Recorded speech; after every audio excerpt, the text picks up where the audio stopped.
కొంచెం ఫ్రై లాగా అయితే అది కదా, అప్పుడు మంచి మైదా పిండి తీసుకోవాలి.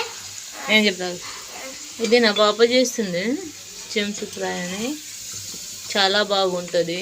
ఇంట్లోనే బయట కూడా అమ్ముతారు కదా, చాలా హెల్దీ ఉండదు అది. అందుకని మేము ఇంట్లోనే అప్పుడు చేసుకుంటాము. టమాటా సాస్ అన్నీ, టమాటా సాస్ ఇంకా బాగా ఫ్రై కావాలి. ఇది ఆలుగడ్డ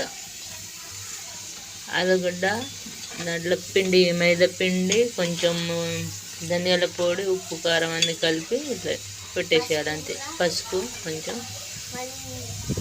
తింటే ఉంటుంది, చాలా చాలా టేస్టీగా ఉంటుంది. మీరు కూడా ఇలాగే చేసుకుని తినండి. లైక్, షేర్ తప్పకుండా చేయండి. బాయ్.